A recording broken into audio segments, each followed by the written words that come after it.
à tous et merci de participer à ce 12e webinaire Défis et controverses qui aujourd'hui est consacré à l'alimentation des 18-35 ans.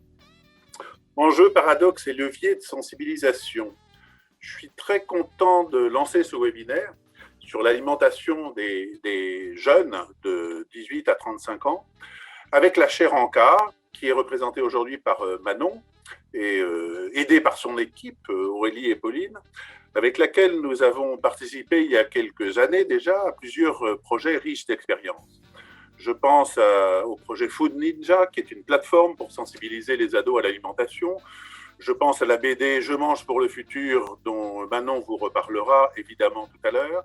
Et je pense aussi à Prévalim, qui est un projet porté par l'association Revivre dans le monde, l'Agence nouvelle des solidarités actives, financée par l'INCA, l'Institut national du cancer, qui vise à améliorer la qualité des denrées alimentaires proposées dans les épiceries solidaires. Vous voyez qu'il y a eu beaucoup de projets aidés et proposés par la chaire ANCA. Et la grande diversité des thématiques autour de l'alimentation qui mobilise la chaire sur les aspects sociaux, économiques, environnementaux et évidemment nutritionnels. Il nous est donc apparu naturel d'organiser avec elle et avec d'autres invités que Laurent vous présentera dans une minute, un webinaire sur l'alimentation des millennials des 18-35 ans. Laurent, je te laisse le soin de présenter les partenaires de ce webinaire. Et oui, et de parler des millennials. Alors, voilà. Sont une classe d'âge très hétérogène, nous le verrons. On observe néanmoins dans leur rapport à l'alimentation des points communs qui les distinguent des générations plus âgées. Ils sont par exemple nombreux à exprimer une volonté de manger responsable, à être sensibles aux risques potentiels de l'alimentation sur la santé, à rechercher des interactions sociales autour de l'alimentation. Leur vie, cependant, ne ressemble pas à un éternel apéritif dînatoire, encore moins avec la crise que nous traversons. Le budget est pour un grand nombre la première limite. Ce n'est pas parce qu'on veut manger responsable qu'on en a les moyens. Les professionnels de la prise en charge des troubles alimentaires attirent par ailleurs l'attention sur un autre aspect. Depuis le début de la pandémie de Covid-19 et des restrictions qui y sont associées, les cas de boulimie, d'hyperphagie, d'anorexie ont explosé en France, en particulier chez ces jeunes adultes. Les services spécialisés dans la prise en charge de ces troubles ont vu leur activité augmenter d'un tiers depuis un an. En cause notamment l'isolement social ou le retour contraint dans un cadre familial. Face à ces enjeux, quels leviers mettre en place pour accompagner et sensibiliser les jeunes adultes? Nous aborderons ces questions avec nos invités, dont nous avons l'honneur d'avoir 3 intervenantes. Et nous commencerons par un intervenant, Éric Birlouez, sociologue de l'agriculture et de l'alimentation. Avec nous, Manon Dugré, donc, qui est coordonnatrice de projets d'éducation à l'alimentation durable à la chaire ANCA, et Marie Cavagnol, responsable campus du réseau RESES, donc Réseau étudiant pour une société écologique et solidaire. Et enfin, Sylvie Auboiron, qui est fondatrice de S'alimenter. Vous êtes docteur en sciences spécialisée en nutrition et titulaire d'un master de sociologie de l'alimentation. Et donc, pour commencer, est-ce que vous pouvez nous expliquer cette complexité des tendances alimentaires de la jeunesse, Éric? Oui, merci Laurent. Bonjour à chacune et à chacun d'entre vous. Alors, tu as dit, Laurent, en commençant, qu'effectivement, ce terme de millennial, ça faisait référence à une réalité, enfin, qui est très complexe, en tout cas très hétérogène. Et ça, je pense qu'il faut le rappeler, c'est-à-dire que ce terme de millennial, c'est bien davantage un concept marketing qu'une réalité sociologique. Ce qu'on appelait autrefois, peut-être moins aujourd'hui, les millennials, c'était ceux qui avaient entre 0 et 20 ans en l'an 2000. Donc aujourd'hui, ce seraient des jeunes de 20 à 40 ans. Alors à 40 ans, évidemment, on est toujours jeune, mais en réalité, on a un petit peu raccourci les choses. On va plutôt parler des 18-35 ans. En tout cas, c'est plutôt ce à quoi on fait référence quand on parle des millennials, en mettant l'accent sur le fait que, alors je crois que c'est en 2030, ils représenteront pas loin, ou peut-être tout à fait la moitié des jeunes actifs. Et donc, cette classe d'âge, donc les jeunes qui aujourd'hui ont entre 18 et 35 ans, eh bien, c'est une classe d'âge qui est très hétérogène, puisque dans les millennials, on a à la fois des étudiants qui viennent tout juste d'accéder à l'autonomie alimentaire, étudiants de première année qui ont quitté la maison.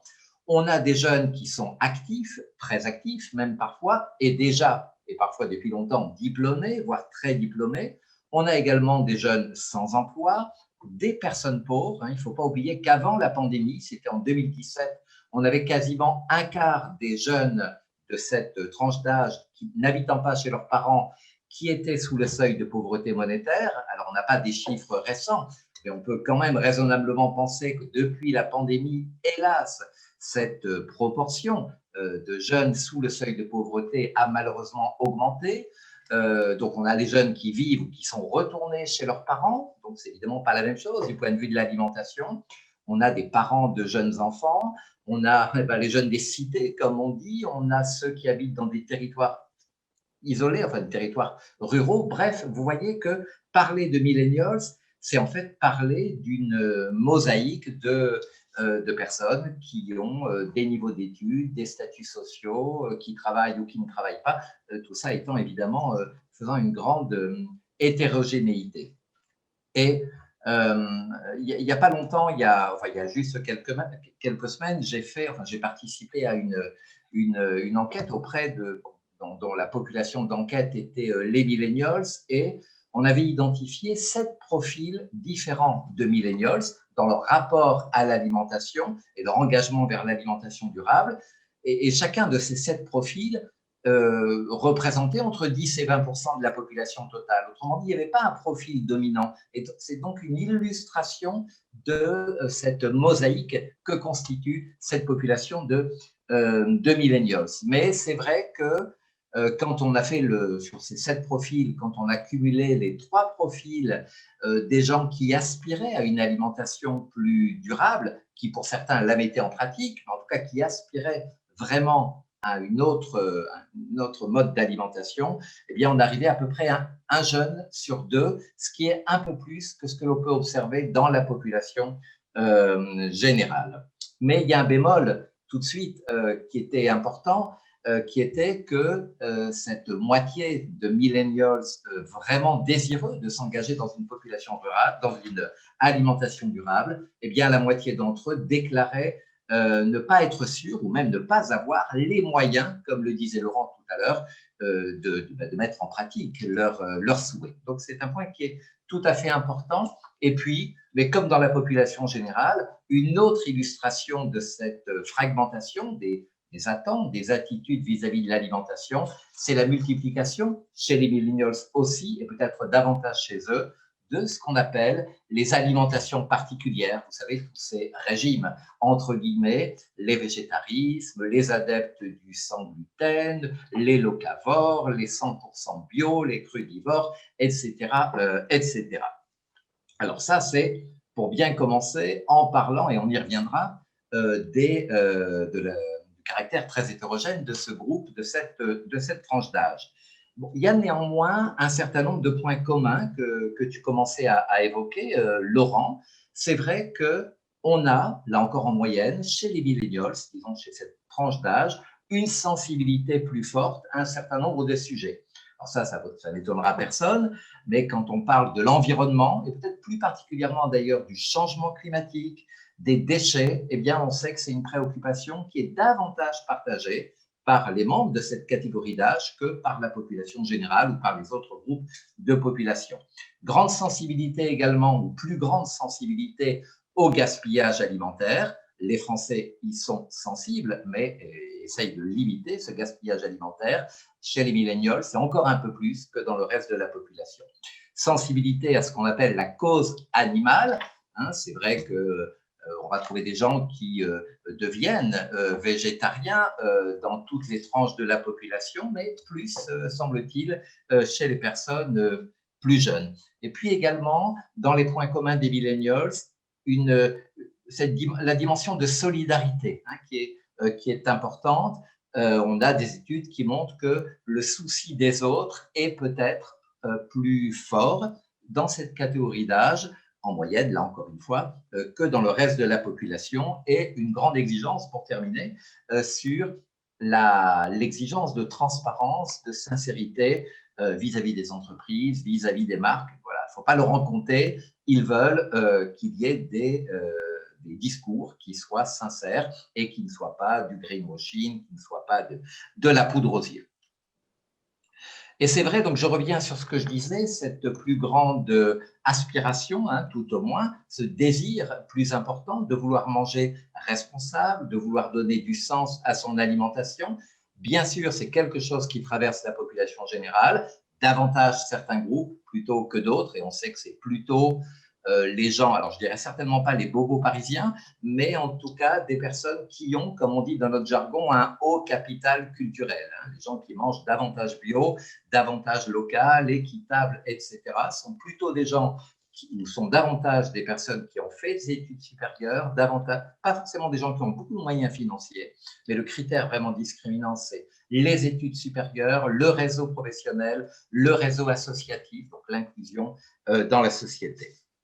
Et on a donc, s'il y a cette volonté donc générale, plus importante, de manger, disons, responsable, pour simplifier, ça peut se traduire par des comportements très variés. Vous avez une partie des millennials qui va concrétiser ce souci en choisissant ce qu'on appelle la frugalité ou la sobriété choisie. Donc, on décide de diminuer vraiment sa consommation globale dans le domaine alimentaire, dans le domaine des vêtements, des biens de consommation, etc. D'autres vont plutôt, et ce n'est pas exclusif évidemment, privilégier l'achat de produits recyclés. D'autres vont choisir de devenir végétariens, ce qui n'est pas le cas de la majorité, d'ailleurs, qui va continuer à manger de la viande, même si on en mange moins, même si on est plus attentif à la qualité, aux critères de qualité de la viande, son origine, le mode d'élevage, etc. Les millennials, d'autres en tout cas, peuvent décider d'acheter les produits d'une entreprise qui favorise, qui aide les personnes en difficulté, etc., etc. Donc, derrière cette envie de manger plus responsable, plus durable, on peut avoir toute une gamme, là encore, de comportements différents. Un autre point que tu indiquais, Laurent, qui me paraît très important, c'est que dès leur plus jeune âge, les millennials ont acquis une sensibilité particulière aux questions de santé et aux risques finalement potentiels de l'alimentation pour la santé. Beaucoup plus que leurs parents et encore beaucoup plus que leurs grands-parents au même âge, eh bien, les millennials ont cette conviction que l'alimentation est un facteur de santé, pour le meilleur ou pour le pire.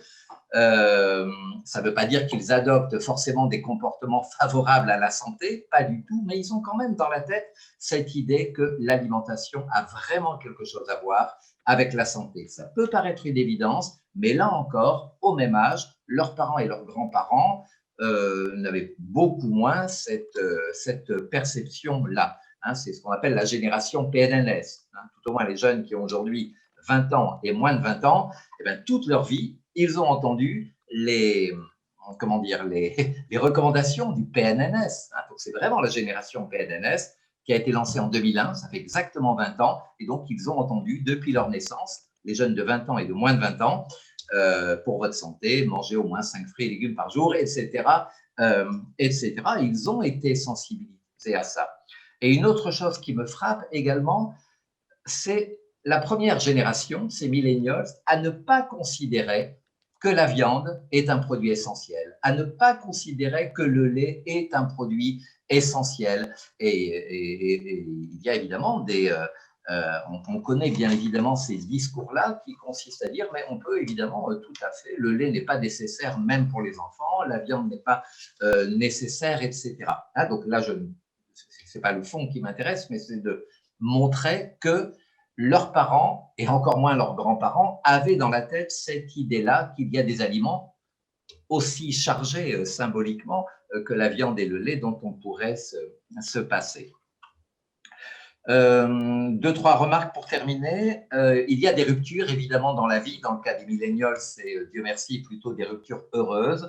c'est la vie en couple, c'est la naissance du premier enfant. Et là, on sait bien que ça peut parfois être un déclic pour basculer vers une alimentation plus vertueuse. Quand le bébé arrive au sein du foyer, eh bien, on se met à manger bio, par exemple. Ça, c'est un grand classique, ou local. En tout cas, on est plus attentif à ce que l'on va donner à manger au bébé et évidemment à ce que l'on mange soi-même. Donc, il y a comme cela des ruptures à cet âge-là qui peuvent conduire à une alimentation plus attentive, plus réfléchie, plus en pleine conscience.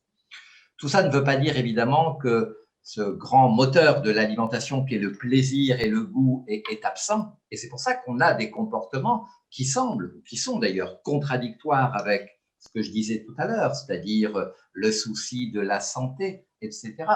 On va consommer des aliments réconfort, et notamment en période de pandémie. On va consommer parfois des aliments dits régressifs, des nourritures d'enfance, pas que chez les millennials, évidemment, mais également chez les millennials. Et donc, évidemment, ça montre bien fréquentation des fast-foods, etc. Donc, ça montre bien, non pas les contradictions, mais le fait qu'entre vouloir et faire, évidemment, il y a un grand écart, mais ça, à mon avis, on va en reparler.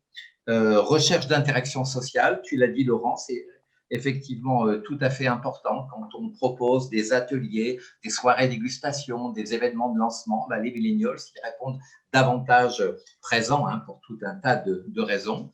Et puis, bon, c'est une banalité, mais on va quand même le dire, ils font cette tranche d'âge, 18-35 ans, fait davantage un usage plus intensif des services digitaux, des applications, type Yoka, etc., des réseaux sociaux pour échanger des informations, des photos des plats qu'ils mangent au restaurant, etc., etc. Et puis enfin, peut-être des attentes qui semblent plus marquées chez les millennials que dans le reste de la société, parce qu'ils ont été habitués à ça. Donc, des exigences de praticité, c'est-à-dire de simplicité, de rapidité que peuvent proposer les produits alimentaires transformés, la pratique du snacking, même si c'est un snacking sain pour certains, c'est quand même des modes d'alimentation efficaces, rapides, etc., adaptés à nos rythmes de vie modernes, qui sont des rythmes de ville et à une société d'accélération. Voilà, donc on peut parler de toutes ces choses-là. Et puis, sans doute, un effet d'âge, un goût pour les nouveautés, pour l'innovation alimentaire, plus que dans les générations plus âgées, une moindre fidélité également aux produits et aux marques, l'attrait pour des saveurs nouvelles, voire des saveurs exotiques, c'est peut-être l'apanage de la jeunesse, le besoin de vivre des expériences alimentaires insolites, inattendues. Alors, ça devient banal aujourd'hui de croquer quelques insectes, mais quand on propose des ateliers participatifs ou des événements pour découvrir un nouveau produit ou un restaurant avec un décor original ou théâtralisé, on sait que les millennials vont plus que les autres répondre présent à ce genre de sollicitation. Et puis enfin, mais là j'ai terminé, je l'ai déjà évoqué, la contrainte budgétaire, elle pèse évidemment sur cette catégorie d'âge comme elle pèse aujourd'hui sur l'ensemble de la société, renforcée, on l'a dit, par la pandémie Covid-19 et une pandémie Covid-19 qui a aussi, et Laurent, tu l'as rappelé, a augmenté les troubles du comportement alimentaire, les situations de stress, d'anxiété, de détresse alimentaire qui modifient bien évidemment qui impacte la santé, c'est la santé mentale qui est impactée, et donc des modifications des comportements alimentaires, mais aussi, pour être terminé sur une note positive, des prises de conscience positives, des actions de solidarité qu'on a pu voir pendant les confinements. Ce n'est pas propre aux millennials, évidemment, mais c'était aussi pour terminer sur cette dimension plus positive. Voilà, donc ce qui me vient un petit peu en tête, j'espère ne pas avoir été trop long. Non, c'était parfait, Eric. Et en fait, cette population. Eric, merci beaucoup de toutes ces informations. Et j'avais quand même une petite question et j'invite tous nos participants à poser leurs questions dans la petite fenêtre Q&R, donc questions-réponses. On va les traiter au fur et à mesure, mais celle-là me semblait importante. Est-ce que tu as des chiffres par rapport à tout ce que tu énonces? Est-ce qu'il y a des pourcentages? Est-ce qu'on peut mieux on va dire, définir toutes ces Oui, profils? alors, bon, c'est un peu difficile. Il y a des chiffres qui ne sont pas rendus publics, hein. Il y a évidemment des enquêtes qui sont réalisées par les entreprises, par les marques auprès de cette catégorie de la population, hein, qui sont les consommateurs d'aujourd'hui et encore de demain. Donc, on n'a pas forcément des chiffres publics. On a quelques données, alors qu'il faut parfois essayer de regrouper, de synthétiser, avec quelquefois des éléments un petit peu contradictoires. Mais bon, je pense, par exemple, alors une chose qui touche qui me vient à l'esprit là maintenant, à propos de la consommation de viande, hein, le CREDOC, pour citer le CREDOC, qui réalise donc régulièrement des études sur les consommations et en particulier les consommations alimentaires, montrait par exemple qu'en 2016, ça commence à être un peu en arrière, mais les plus gros consommateurs de produits carnés, hein, pas seulement de viande rouge, mais de produits carnés, étaient les 18-24 ans. Donc ça, c'est une donnée qui est tout à fait intéressante parce qu'elle est contre-intuitive. Donc, on a quelques chiffres comme ça qui nous permettent de mieux cerner cette population. Mais enfin, on n'a pas, en tout cas dans les chiffres qui sont rendus publics, on n'a pas non plus des masses et des masses d'indications parce que, ben voilà, on fait parfois des études sur des tranches d'âge qui débordent un petit peu ou qui ne prennent en compte qu'une partie des les 18-24 ans, par exemple, mais pas les autres. C'est parfois un peu difficile de s'y retrouver. Merci Eric. Maintenant, je vais passer la parole à Manon, Manon Dugré, donc de la chaire ANCA.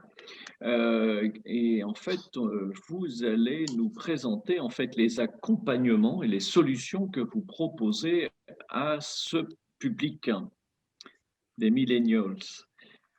Oui, Manon. bonjour à tous, merci, merci Laurent et François pour l'invitation et puis merci à tous ceux qui nous ont rejoints plutôt que de profiter de cette réouverture voilà, qui a lieu aujourd'hui. Donc effectivement, l'idée c'était de vous faire un petit retour d'expérience sur ce qu'on peut faire à la chaire ANCA et notamment comment on s'y prend pour accompagner au mieux cette cible des 18-35 ans et leur proposer des solutions concrètes qui peuvent adopter dans leur vie de tous les jours pour plus de durabilité dans leurs assiettes. Donc, je ne reviendrai pas effectivement sur les spécificités de cette cible parce que Eric, du coup, l'a bien développé. Je voulais juste revenir quand même en introduction sur quelques enjeux de sensibilisation qui contextualisent vraiment notre travail à la chaire ANCA. C'est peut-être des choses que vous avez déjà en tête, mais à titre d'exemple, ce qui nous a beaucoup surpris, c'est que l'alimentation durable, c'est vrai que c'est un sujet qui est très médiatique. On a l'impression d'en entendre beaucoup parler et c'est le cas puisque c'est vraiment un sujet qui est largement repris par les médias. Mais d'un autre côté, il faut quand même garder en tête que c'est un sujet qui reste très émergent. Et quand on regarde les recommandations alimentaires officielles qui sont déterminées dans chaque pays, en fait, en 2016, par exemple, il n'y avait que 4 pays dans le monde qui intégraient les aspects de durabilité dans leurs recommandations. C'est des choses qui évoluent assez vite. En témoigne le dernier PNNS qui commence timidement à intégrer ces nouveaux aspects. Mais ça veut dire quand même qu'aujourd'hui, il y a encore très peu de guides officiels qui permettent de guider les consommateurs, mis à part effectivement ce qu'on peut voir dans les médias et qui ne sont pas forcément des sources validées scientifiquement, on va dire. Donc, il faut jouer un petit peu avec ça, avec le fait qu'il y a un peu une urgence quand même dans ces enjeux et sur le fait que ce soit encore assez peu, comment dire, il y a encore assez peu de consensus dans la communauté scientifique et du coup, il y a encore assez peu de guides officiels qui permettent de guider ces consommateurs. En deuxième temps, nous, ce qui nous marque aussi, c'est que sur ces sujets, on a un discours qui est parfois anxiogène. Donc, encore une fois, l'urgence de la situation est là, mais c'est vrai qu'on pense que ce discours anxiogène peut être assez contre-productif. Et puis, on se retrouve avec beaucoup d'injonctions, comme on a pu le voir avec la nutrition aussi il y a quelques années. Il faut ou il ne faut pas manger tel ou tel aliment et ça laisse peu de place finalement à la multitude des solutions. Ça aussi, c'est des choses sur lesquelles on essaye de lutter et puis beaucoup d'idées reçues véhiculées justement par tous ces acteurs qui s'emparent de ce sujet, malheureusement sans fondement scientifique tout le temps. Ensuite, c'est un sujet qui est complexe et qui est quand même déconnecté du quotidien. Donc, c'est aussi un vrai enjeu de sensibilisation. Quand on parlait de nutrition et quand on parle de nutrition, on parle de conséquences qui arriveront sur la santé des années plus tard. Donc, déjà, c'est un petit peu compliqué pour le consommateur de réussir à intégrer ces enjeux. Quand on parle d'alimentation durable, même si on voit que les conséquences commencent à se rapprocher en temps et géographiquement, ça reste quand même quelque chose qui est assez lointain et c'est très dur de le rendre palpable, du coup. Donc, voilà un peu le contexte dans lequel on se situe, la chaire Anka. Et donc, en 2 mots, pour vous présenter qui on est. Donc, Anka, c'est pour Aliments, Nutrition, Comportement Alimentaire. On est une chaire de mécénat, donc un projet de l'école AgroParisTech. Et on est vraiment rattaché à sa fondation.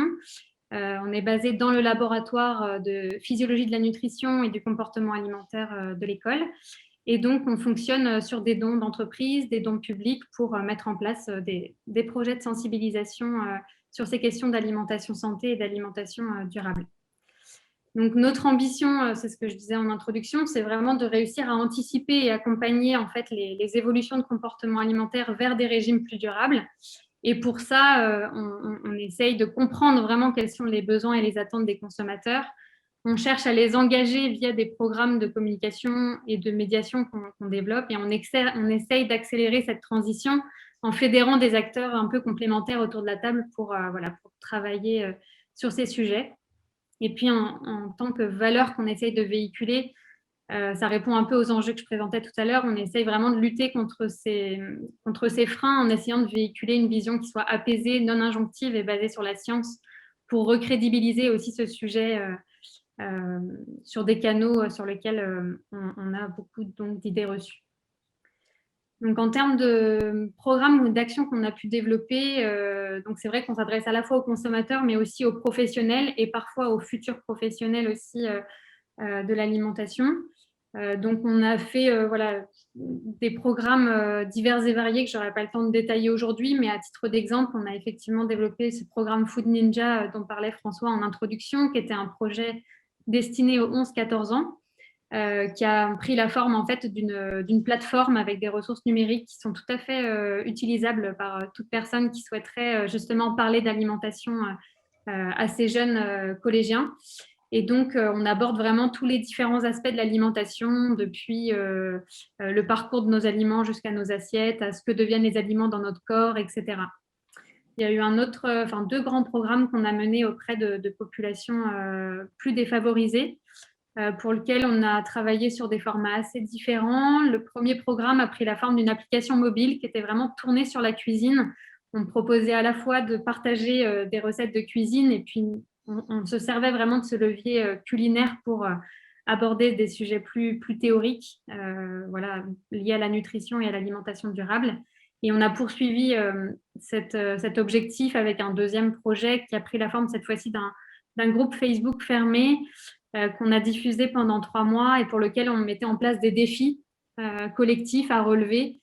Et donc, sous couvert de ces défis aussi, on proposait tout un tas d'astuces, d'informations qui permettaient de relever le défi, en fait. Et par exemple, dans les défis, il y avait réussir à préparer un plat à base de légumes secs en moins de 15 minutes, par exemple.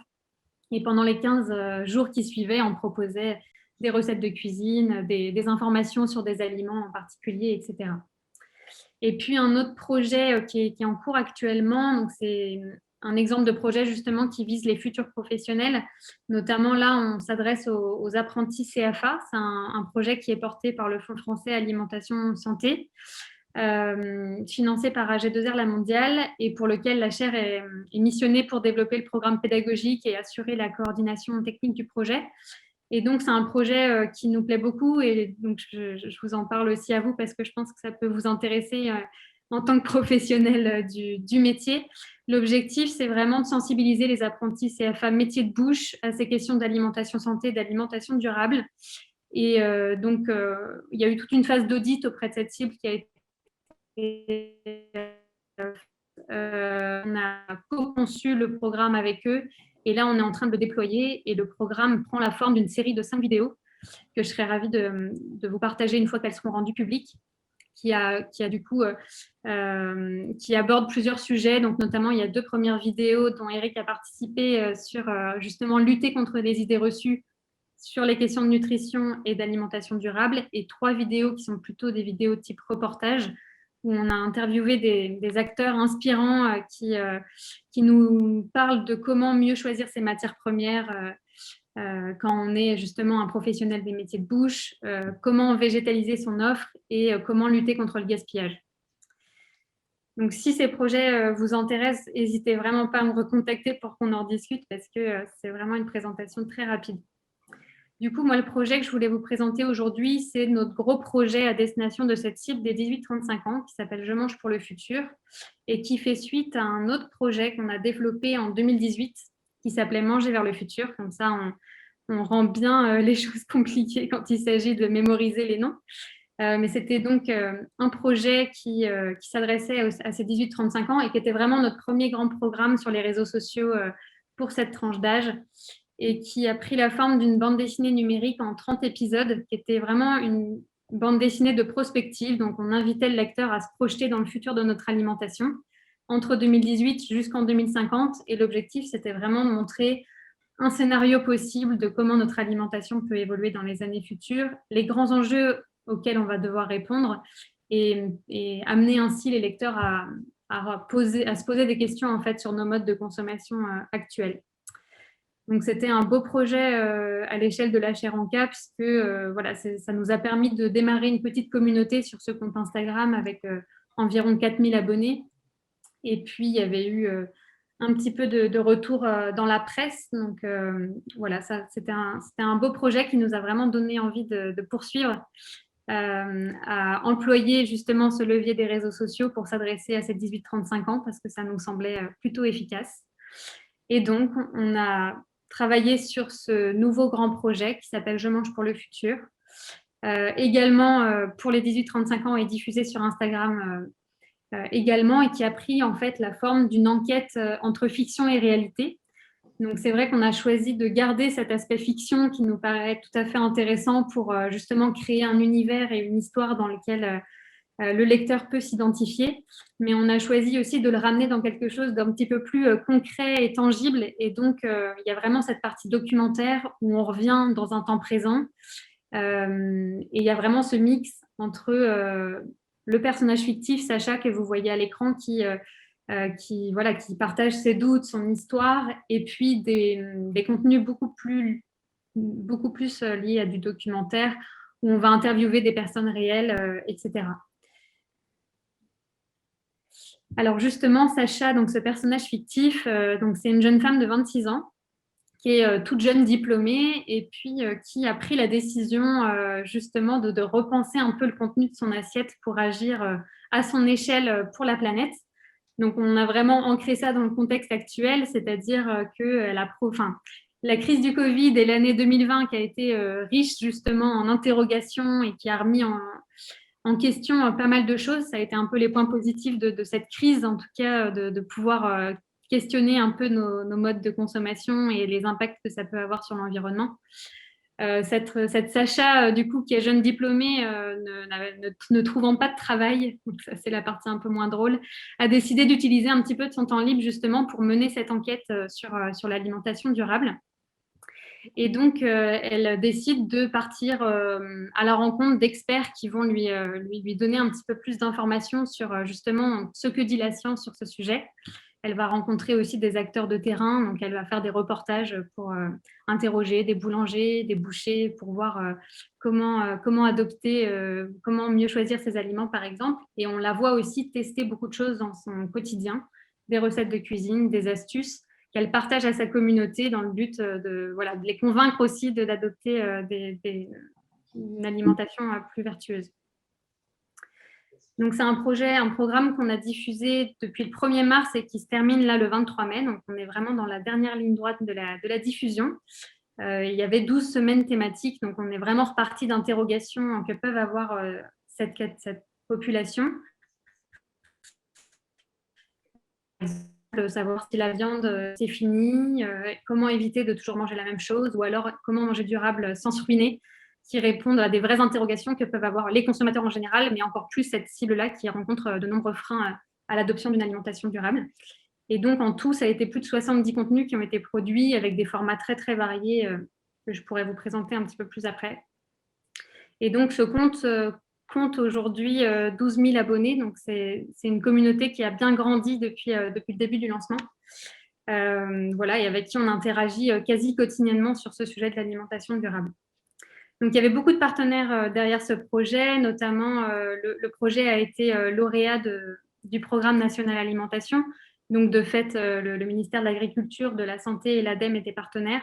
Le REFET, désolée Marie, du coup, je n'ai pas fait l'actualisation du logo, était également partenaire. Et puis, voilà, on avait d'autres partenaires techniques qui nous accompagnaient à la fois sur l'évaluation, par exemple.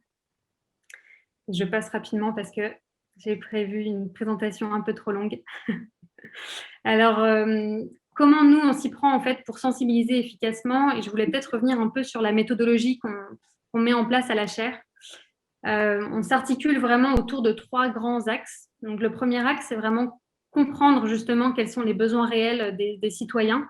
Et ça, on le fait via un audit, une revue de littérature évidemment, mais aussi une mesure d'impact de nos projets. Et on s'accompagne systématiquement de comités d'experts pour voilà, valider le contenu scientifique de nos projets. Le deuxième axe, c'est celui qu'on appelle Agir, qui est vraiment la co-conception des actions qu'on fait là aussi en partenariat avec la cible à laquelle on s'adresse, mais aussi les partenaires de terrain. Et enfin, l'axe Communiquer, pour lequel on cherche vraiment à essaimer les résultats et les outils développés dans les projets.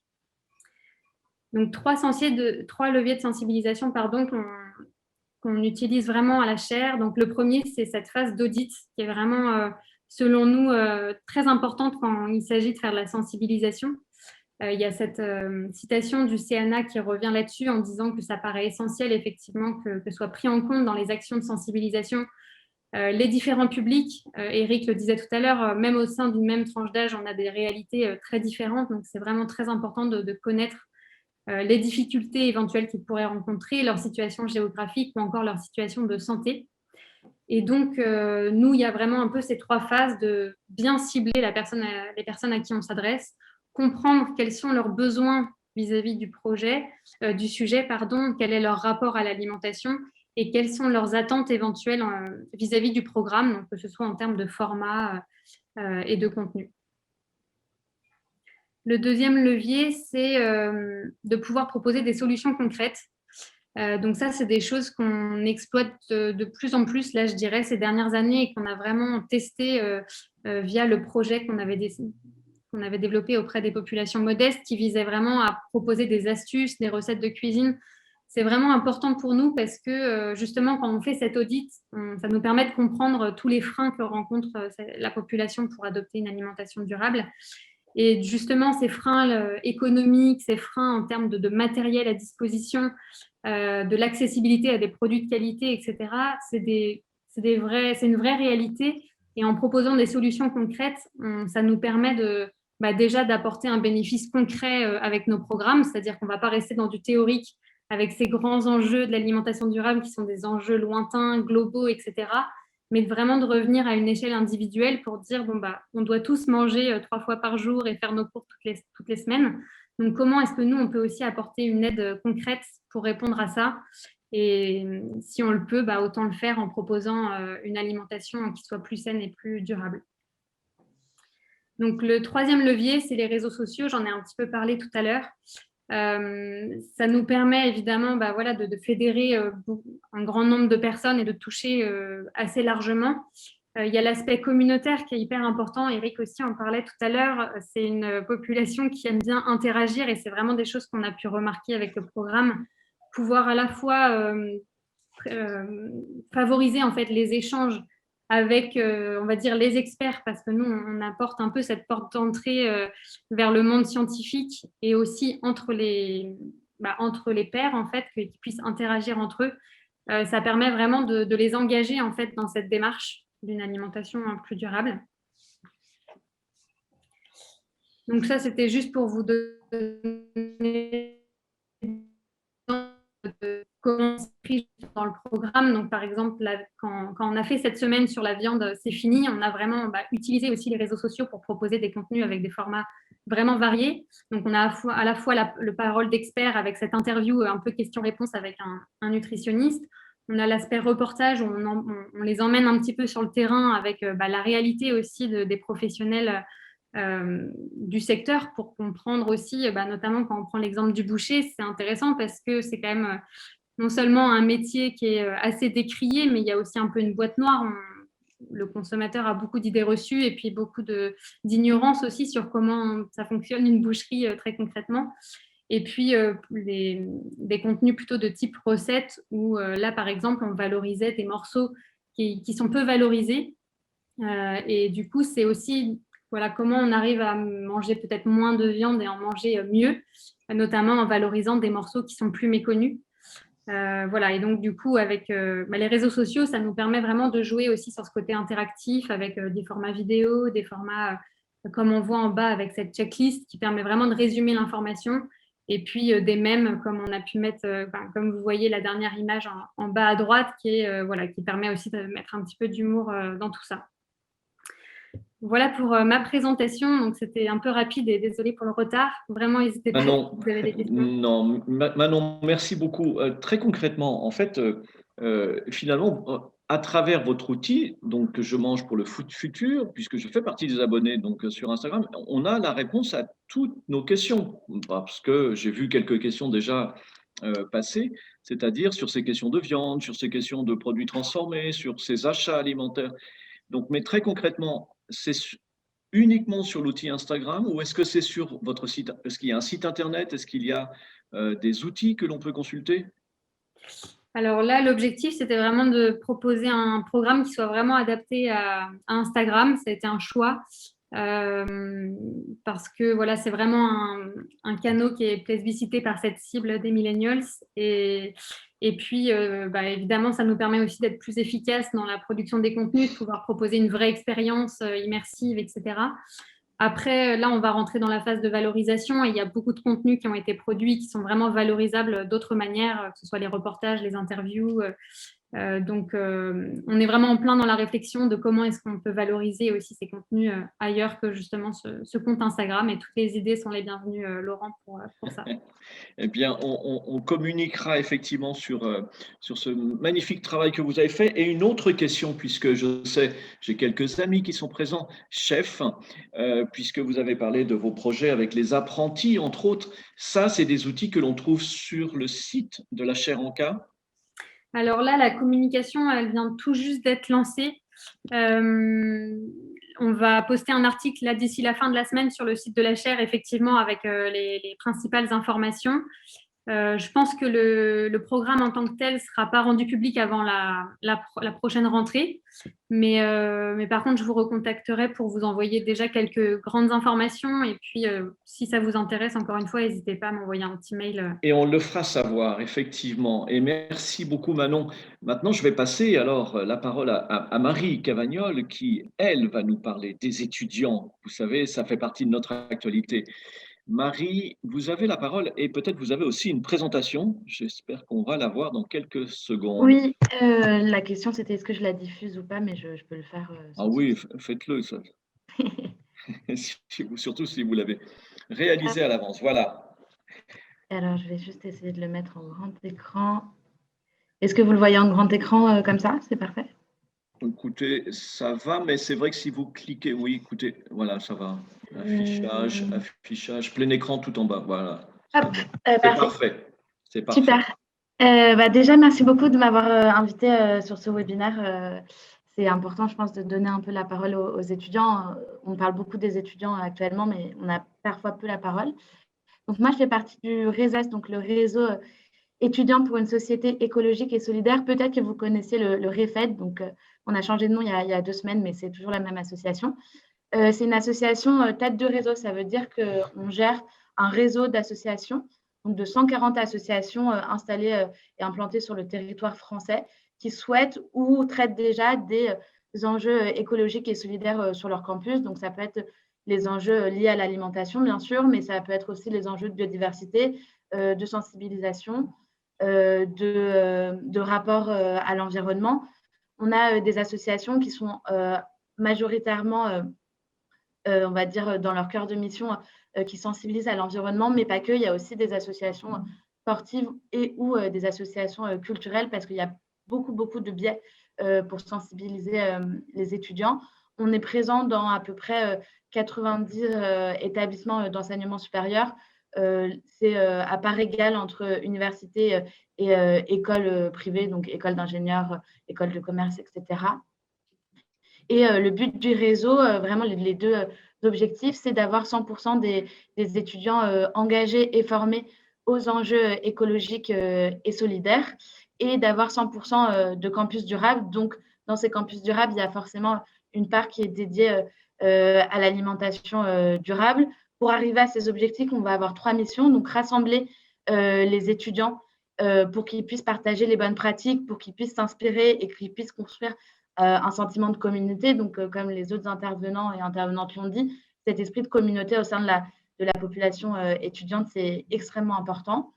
On va aussi les former, parce qu'on estime qu'aujourd'hui, les étudiants ne sont pas assez formés aux enjeux écologiques au sein de leur formation. Donc, on va leur proposer des outils pédagogiques qui peuvent être des guides, des fiches pratiques ou des formations. On a notamment une formation sur l'alimentation durable qui va un peu résumer ce que c'est que l'alimentation durable, et aussi expliquer comment fonctionne un Crous, parce que ce n'est pas forcément extrêmement limpide comment fonctionne un Crous pour des étudiants.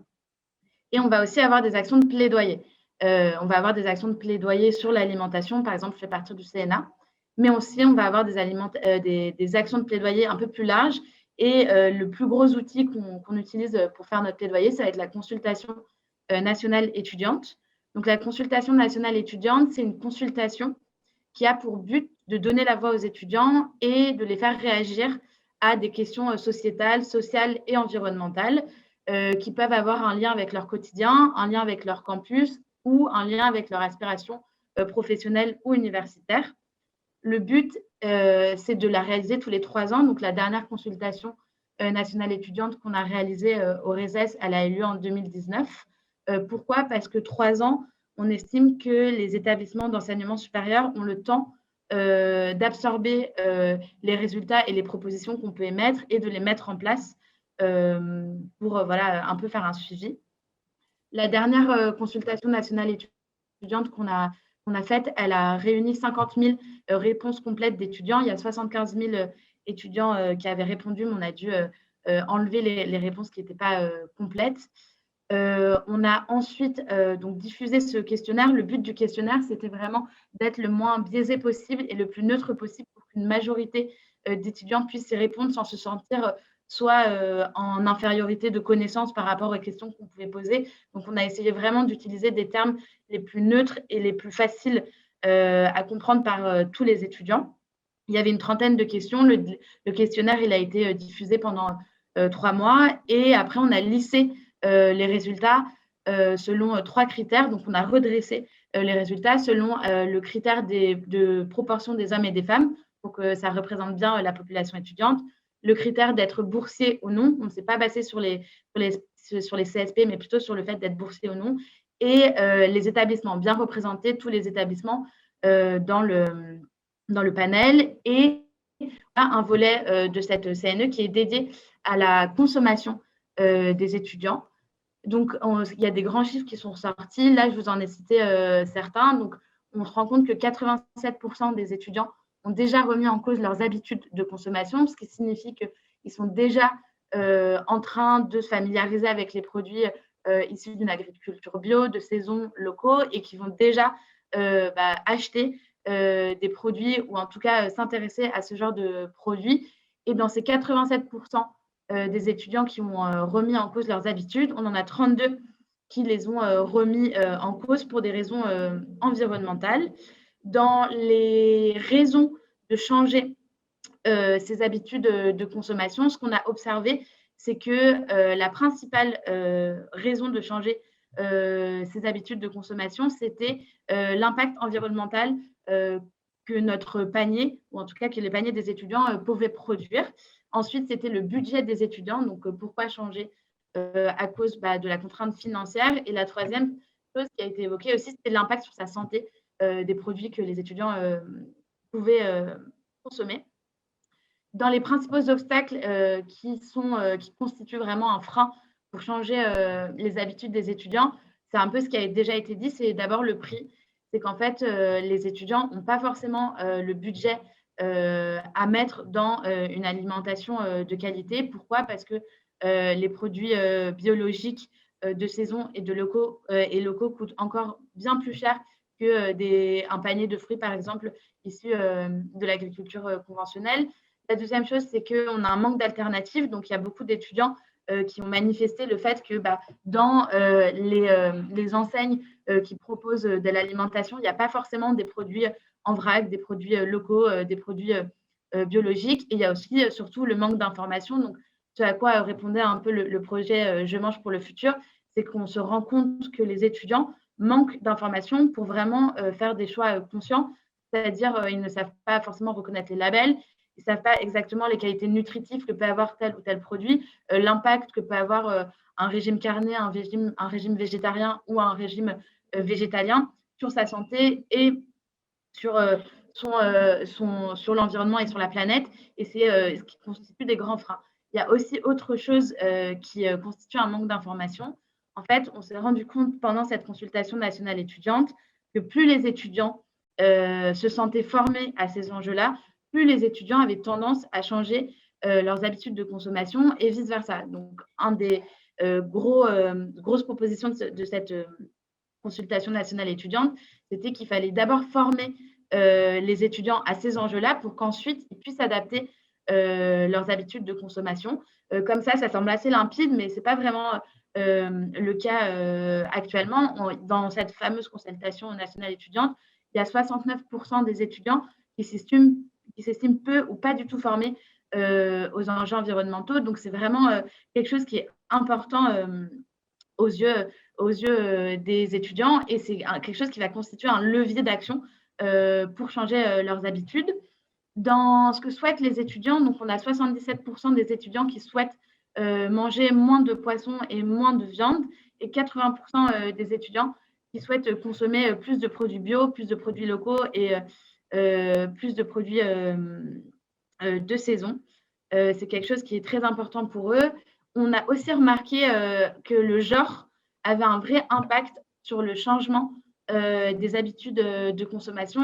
On a relevé que les femmes, les étudiantes donc, avaient beaucoup plus tendance à changer leurs habitudes de consommation. C'est aussi quelque chose qui n'est pas caractéristique de la population étudiante, mais de la population française en général. Les femmes sont beaucoup plus enclins à adopter des démarches éco-responsables parce qu'il y a la charge mentale, la charge morale de la structure familiale. Et c'est souvent les femmes qui vont décider de mettre en place des initiatives éco-responsables au sein de leur foyer ou dans leur quotidien. Là, je vais plus vous parler de ce que les étudiants ont dit sur le campus en tant que tel. Donc, déjà, il y a eu une vraie corrélation sur le fait qu'un établissement d'enseignement supérieur allait être plus attractif que les autres s'il allait proposer des politiques qui allaient améliorer les enjeux écologiques sur son campus. Donc, par exemple, la priorité des étudiants dans les restaurants universitaires, il y a quand même ces 3 priorités qui concernent une meilleure alimentation. Donc, proposer des produits de saison biologiques et ou locaux, donc ce qui répondait un peu à l'aspiration des étudiants, comme je le disais dans la slide précédente. Il y avait aussi le fait de proposer moins de produits industriels, donc des produits qui sont donc qui ont un apport nutritif et gustatif moindre et vraiment aller vers des produits qui étaient moins transformés. C'était extrêmement intéressant pour les étudiants. Ce qui est également ressorti de ces chiffres, c'était que les étudiants souhaitaient que leur établissement ou leur campus propose une politique d'achat responsable. Et ça inclut l'alimentation parce qu'on sait que dans la politique d'achat responsable, ce qui est sous-entendu, c'est que ça contribue, enfin en tout cas les produits achetés contribuent à une meilleure rémunération des producteurs, donc que ça rentre dans une démarche de commerce équitable. Et on a à peu près 70% des étudiants qui souhaitent également consommer des produits qui relèvent d'une meilleure rémunération des producteurs. Voilà l'ensemble de ces chiffres. Vous pouvez les retrouver dans le rapport et dans la synthèse de notre consultation nationale étudiante. Je ne vous ai pas tout expliqué et tout exposé parce que ça prendrait au moins 1 heure, je pense, mais vous pouvez aller consulter tous ces chiffres-là. Il y a des chiffres qui sont croisés aussi pour expliquer aussi que, par exemple, les enfants de cadre et les enfants de cadre des 2 parents sont beaucoup plus enclins à avoir un régime moins carné et à aller vers des produits biologiques. Tout ça, vous pouvez le retrouver dans le rapport qui est disponible sur notre site internet loreses.org, et je pense qu'on pourra vous faire passer en même temps que cette présentation. Je voulais aussi vous présenter des actions étudiantes innovantes autour de l'alimentation durable parce qu'aujourd'hui, les associations étudiantes et les étudiants font déjà beaucoup sur cette thématique. C'est une thématique qui est extrêmement plébiscitée par les étudiants et on se rend compte de plus en plus que ce soit des associations qui sont tournées vers l'environnement ou non, il y a beaucoup d'associations qui veulent travailler sur ces enjeux-là. Parce qu'avec la crise du Covid-19, la précarité alimentaire étudiante, elle a ressurgi, mais ça existait déjà. Elle n'est pas née avec le Covid-19, c'était des enjeux qui étaient déjà présents. Mais les associations étudiantes se sont beaucoup impliquées sur cette thématique. Et ce qu'il faut aussi souligner, c'est qu'elles s'impliquent sur ces thématiques pas seulement en disant, voilà, les étudiants n'ont pas accès à des produits de première nécessité, mais aussi les étudiants n'ont pas accès à une alimentation de qualité. Il faut vraiment insister là-dessus. C'est bien d'avoir accès à une alimentation tout court, mais il faut aussi avoir accès à une alimentation de qualité. Je vais vous proposer 3 projets qui font partie donc, du RESES. Le premier projet, c'est le projet Foodent. Donc, le projet Foodent, c'est un projet qui ressemble un peu à Je mange par le futur. Le but de ce projet, c'est de sensibiliser les étudiants à une meilleure alimentation, une alimentation durable, de saison, locale, biologique, etc., via nos réseaux sociaux, donc Instagram et une page Facebook, en diffusant des infographies, des recettes, des documentaires et en mettant à l'honneur les actions des étudiants et les actions de producteurs engagés pour vraiment faire connaître aux étudiants ce que c'est qu'une alimentation durable. Et cette on va dire, information, ce réseau de communication, il s'allie surtout d'un programme de réduction dans des enseignes partenaires qui vont proposer des produits écologiques, des produits de saison bio, pour que les étudiants, à la fin, sur leur panier, puissent avoir accès à cette alimentation de meilleure qualité et durable. C'est généralement des réductions entre 5 à 10%. Ce n'est pas énorme, mais c'est un petit coup de pouce et ça permet aussi de faire connaître aux étudiants des enseignes qu'ils ne connaissent pas forcément.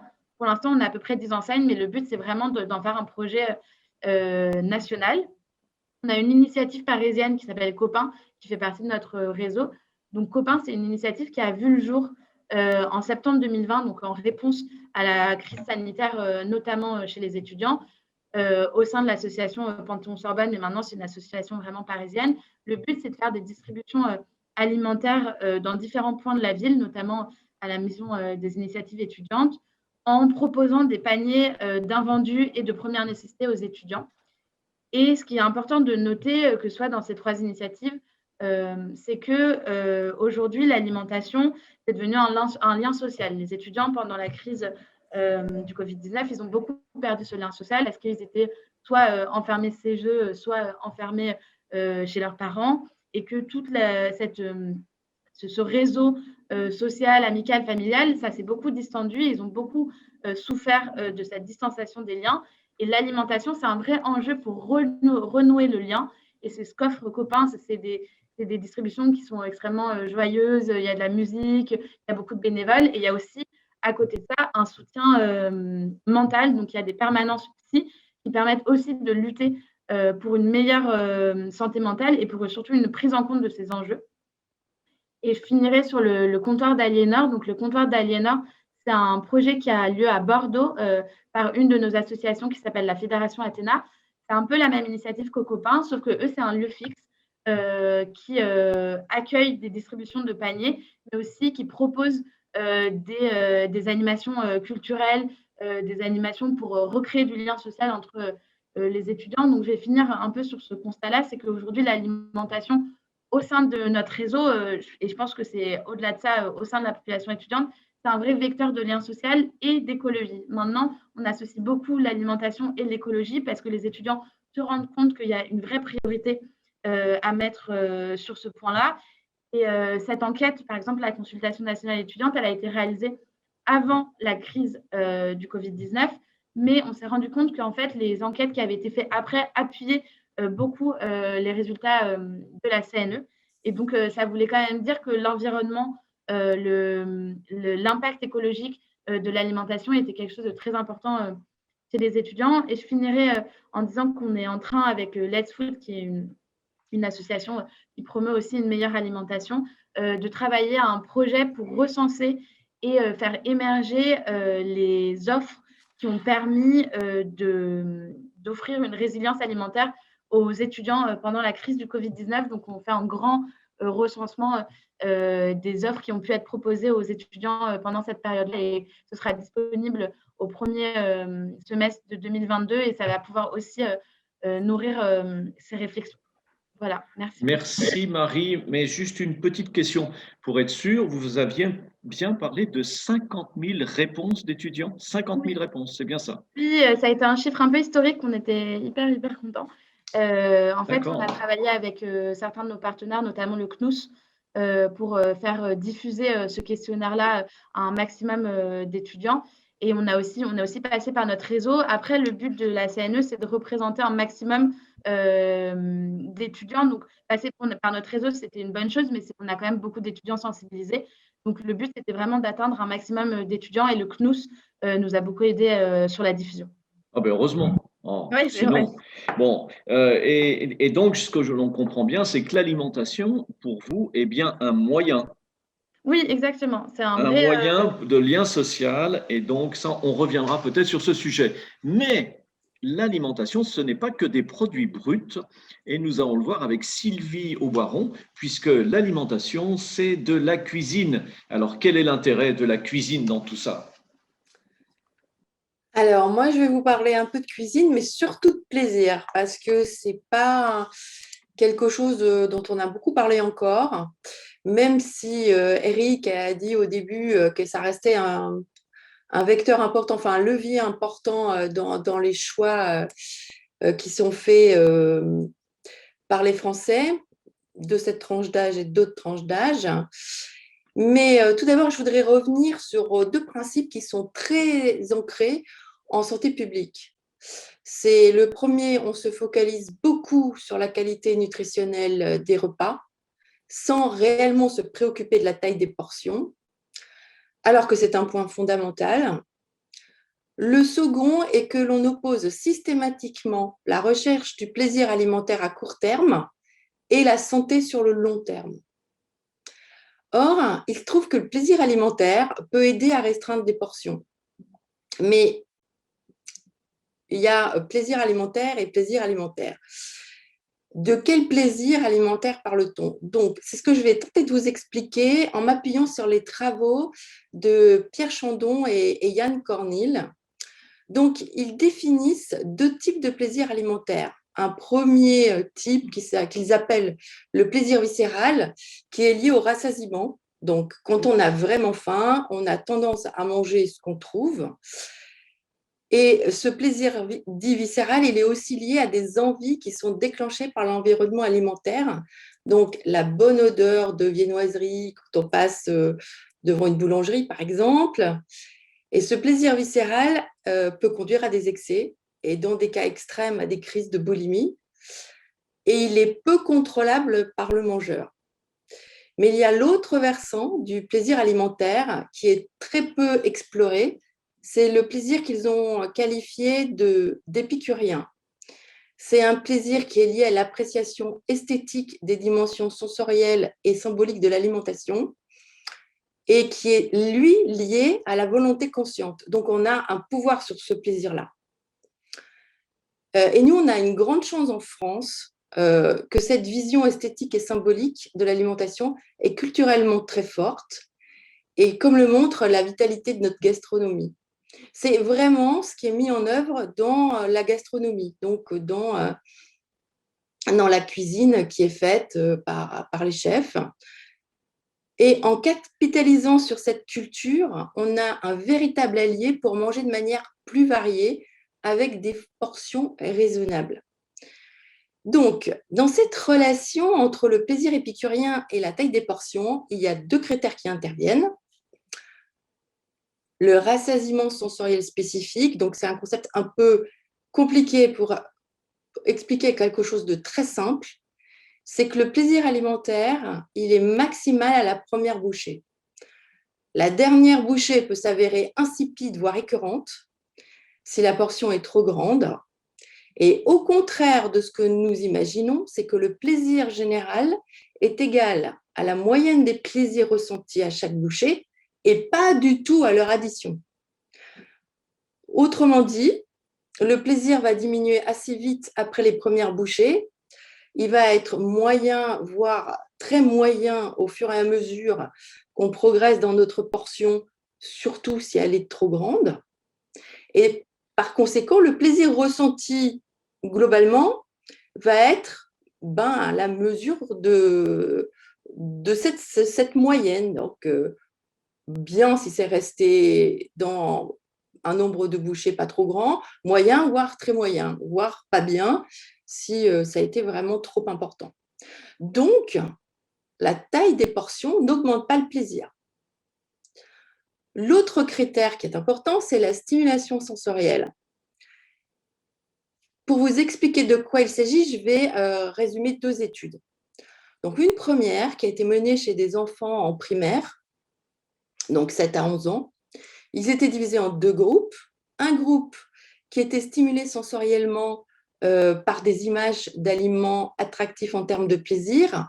On leur demandait de décrire les sensations qu'ils auraient s'ils mangeaient l'aliment qui leur était présenté. Donc, d'un point de vue visuel, gustatif, odeur, texture, enfin tout ce qu'on peut imaginer. L'autre groupe d'enfants, donc le groupe témoin, lui avait le même type de stimulation sensorielle, mais avec des images sans lien avec l'alimentation. Par exemple, marcher dans les feuilles, sauter dans les flaques, je ne sais pas, des activités qui étaient plaisantes pour les enfants. Ensuite, chaque enfant devait choisir une portion de gâteau au chocolat. Et parmi plusieurs tailles possibles de portions. Et le groupe d'enfants qui a subi la stimulation sensorielle alimentaire a choisi en moyenne une portion plus petite que le groupe témoin. Une autre étude chez l'adulte, dans le cadre de la restauration collective d'entreprise, donc 3 groupes de clients réels. Alors, par client réel, je veux dire que c'est des gens qui ont réellement consommer et payer ce qu'ils ont choisi. Donc, ces 3 groupes de clients avaient accès à des menus qui décrivaient strictement les mêmes plats, mais de manière différente. Le premier groupe, qui était le groupe témoin, avec une manière extrêmement classique dans ce type de restauration, donc avec une description très succincte.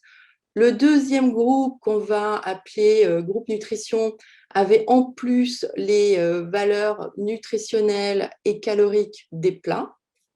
Et le troisième groupe, qu'on va appeler le groupe type gastronomique,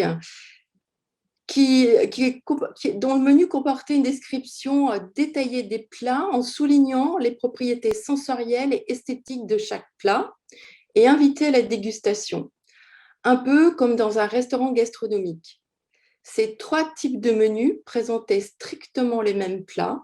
Les résultats montrent que le repas le moins calorique a été pris dans le groupe avec le menu nutrition, donc 31% de calories en moins sur le menu par rapport au groupe témoin, mais avec la plus faible note de satisfaction.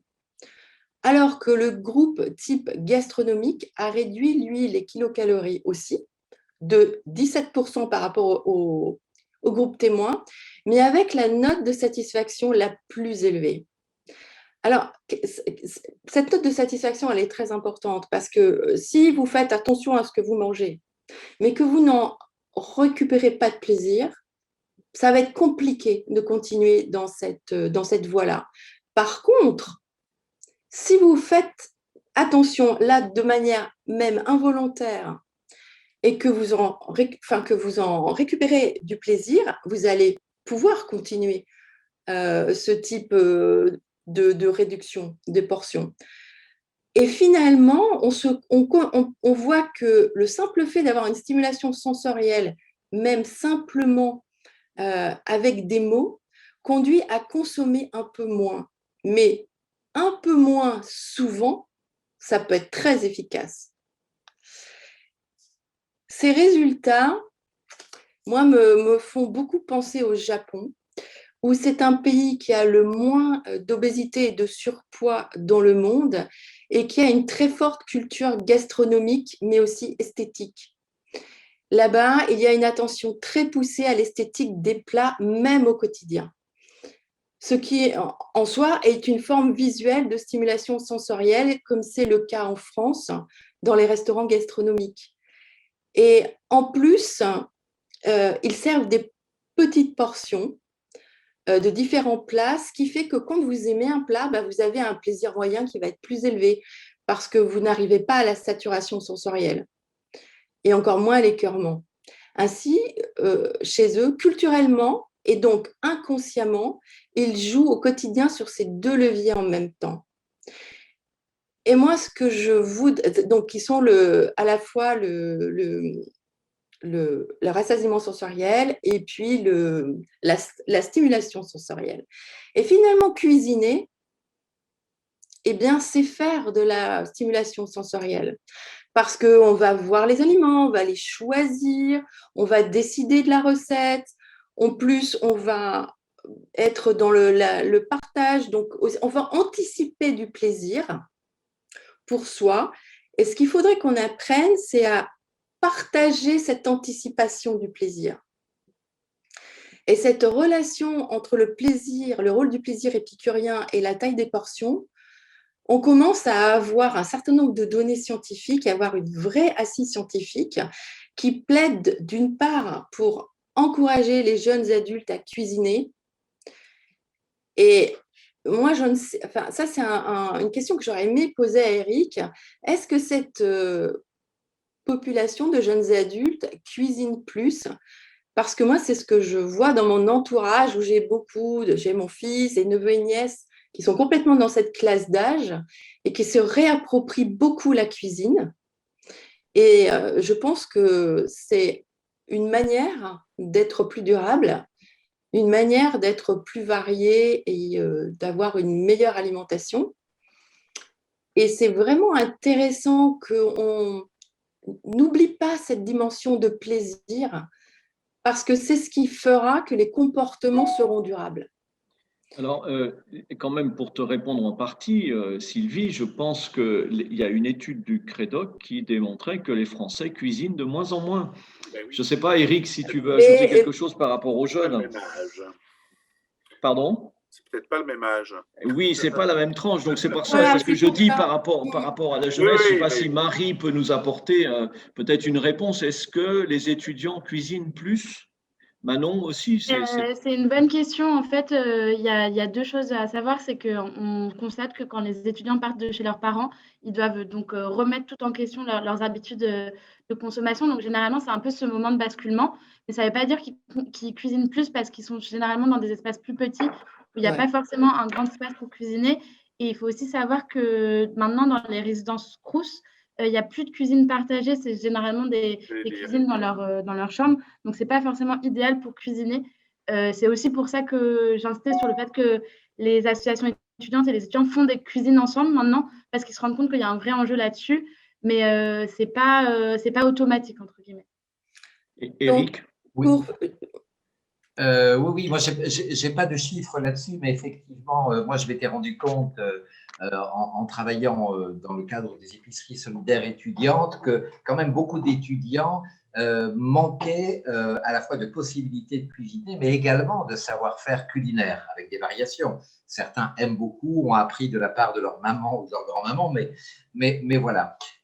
Effectivement, la tendance est quand même à une diminution globale, mais là je ne pourrais pas répondre pour les millennials en particulier, à une diminution globale du temps passé à cuisiner. Ça, c'est quand même une tendance lourde. On reste avec un temps important consacré à l'alimentation en France. On est même d'ailleurs des recordman du monde pour le temps passé à prendre des repas. Évidemment, là, je parle d'une moyenne. Par contre, le temps passé à la cuisine, d'après les statistiques que l'on a de l'INSEE notamment, ne cesse de diminuer. Peut-être qu'il diminue moins, effectivement, dans les jeunes générations. Là, je ne parle pas des étudiants, ça me paraît très particulier, mais dans les jeunes sortis d'études, disons les jeunes actifs qui sont en couple, qui ont un premier enfant, etc. Peut-être qu'ils cuisinent davantage que leurs propres parents, mais là, vraiment, malheureusement, je n'ai pas de données là-dessus. Mais voilà, merci beaucoup Sylvie j'en profite là, pour ta présentation parce que je voulais juste, finir, je ne sais pas complètement, mais presque. Je voulais juste dire un mot de conclusion, c'est que du coup, aider les jeunes adultes à cuisiner et en fait, je pense qu'il faudrait creuser un peu plus loin ça parce que moi, ce que je constate, ce que je vous dis dans mon entourage, c'est qu'elles sont beaucoup équipées, donc elles sont dans la vie active, hein, mes nièces, donc elles ne sont pas étudiantes. Je suis d'accord que le côté étudiant est vraiment très particulier. Elles ont des espèces de machines qui cuisent toutes seules, qui font tout. Et finalement, en y passant peu de temps, elles font beaucoup de choses. Mais aussi, l'autre point qui est vraiment important, c'est l'éducation alimentaire à l'école. Et avec une éducation au goût, mais à la pratique culinaire. Parce que comme vous l'avez dit, aussi bien plus ou moins les uns et les autres, il y a une perte de savoir-faire, il y a peu de savoir-faire. Et c'est compliqué, puisque on veut consommer bio, mais à un moment, ils sont quand même assez bruts, les produits bio. Ben, il faut quand même arriver à les cuisiner. Et la pédagogie actuelle à l'école, elle est quand même très souvent tournée sur le nutritionnel. Or, je ne suis pas sûre que ce soit ce qui va nous aider le plus dans une alimentation durable. Et comme dernier petit mot, je voudrais revenir sur le choix de l'adjectif épicurien qui avait été choisi pour ce plaisir esthétique et hédonique décrit par Pierre Chandon et Yann Cornil, et bien sûr fait en référence au philosophe Épicure, qui soulignait que le sage ne choisit pas la nourriture la plus abondante, mais la plus goûteuse. Donc, ce n'est pas complètement nouveau. Voilà, maintenant j'ai terminé vraiment. Bravo Sylvie. Merci pour cette chute, puisque Valérie nous demandait effectivement les auteurs que tu avais mentionnés. Ouais. Donc il y avait Pierre Chandon et Yann Cornil. Mais c'est des travaux en commun. Donc si vous cherchez Pierre Chandon, vous allez trouver. Voilà. Alors, il y a beaucoup de questions. Alors, il y a cette question un peu qui doit tarauder Guillaume, et on avait en partie répondu avec Manon sur cette question de l'alimentation durable. Et oui, ben, c'est peut-être difficile de répondre à une définition très claire de ce qu'est l'alimentation durable. Et comme le disait Manon, je pense que c'est un sujet émergent et qui émerge que dans simplement 4 pays. C'est ça, Manon ? Oui, alors j'avais donné une réponse, mais je ne sais pas si effectivement on ne voit pas la réponse. Je ne sais pas si ça a marché. Pas tout le monde. Si c'était envoyé en privé, tout le monde ne voit pas la réponse. Voilà. Donc nous, on se base, il y a quand même des définitions sur lesquelles on peut se baser, des définitions de référence. Nous, on se base surtout sur la définition de la FAO qui indique que l'alimentation durable comporte 4 dimensions. Et on pourrait en rajouter une 5e qui est celle du plaisir alimentaire. Effectivement, les 4 dimensions, c'est de dire qu'une alimentation durable, c'est ce qui permet d'apporter une alimentation qui soit sûre et saine pour l'ensemble de la population. Donc, c'est vraiment la dimension nutritionnelle, qu'elle puisse préserver les écosystèmes et les ressources, donc l'aspect environnemental. Et 2 dimensions qu'on oublie généralement, c'est la dimension culturelle, donc qu'elle soit vraiment adaptée aux différentes cultures alimentaires et économiquement accessible à tous. Donc, c'est aussi un aspect qui mérite qu'on en parle davantage, d'autant plus quand on parle des 18-35 ans. Merci. Donc, c'est une dimension, nous demande Corinne, est-ce que cette dimension intègre en fait ce concept d'alimentation durable? Est-ce qu'elle a été prise en compte par les Crous? Marie, je ne sais pas si vous avez une réponse à ça. Oui, j'ai une réponse. En fait, les Crous, ils sont quand même soumis à des dispositions légales, notamment la loi Egalim qui dit que 50% des produits qu'ils proposent doivent être issus d'une alimentation durable, dont 20% de produits biologiques. Actuellement, on sait que ce n'est pas exactement le cas partout, mais c'est quand même un engagement qui commence à naître. Et ça naît aussi parce que les étudiants vont voir les responsables des Crous en disant, voilà, on a envie de mieux manger. Donc, ça vient un peu dans les deux sens, mais théoriquement, les Crous doivent respecter cette obligation à partir de 2022. Du 1er janvier 2022, comme toute la restauration collective. On en est encore un peu loin. Il y a des Crous qui sont plus avancés que d'autres aussi. Il y a certains Crous qui ont déjà passé le cap, qui proposent des menus végétariens tous les jours.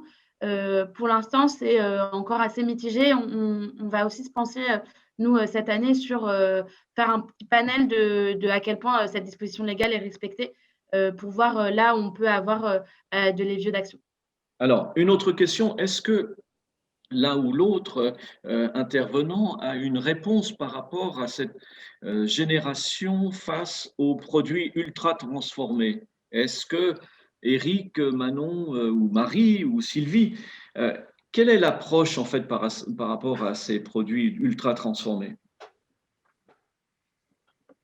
Est-ce qu'ils sont… Je n'ai pas de données, mais ce que l'on sait effectivement, c'est qu'il y a depuis déjà quelques dizaines d'années une diminution constante de la consommation des produits frais, des produits bruts, des produits que l'on va cuisiner au profit donc des produits transformés et ultra transformés.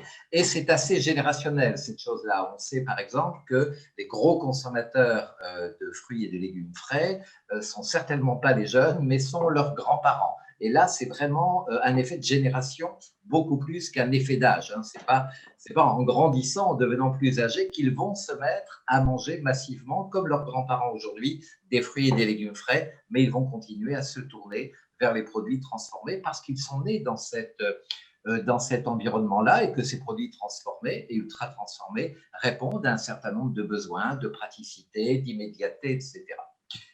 Mais pour la… Oui, vas-y, Eric, j'ai juste, excuse-moi, parce que là, ça me fait penser à une anecdote qu'on m'a racontée l'autre jour.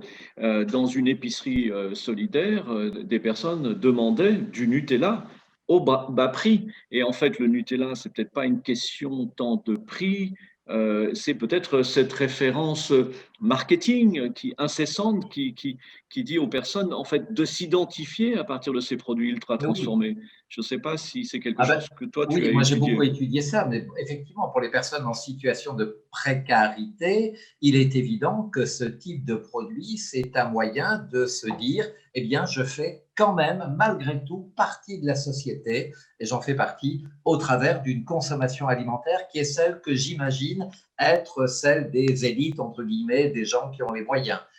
Et donc, c'est important d'ailleurs de bien prendre ça en compte et de ne pas avoir je dirais, un mépris de classe, comme on dit quelquefois, ou voilà, regardez ces pauvres qui boivent du coca et qui mangent du Nutella. Il faut vraiment comprendre qu'est-ce qu'il y a derrière cette envie de manger comme les autres, comme on pense que les autres mangent.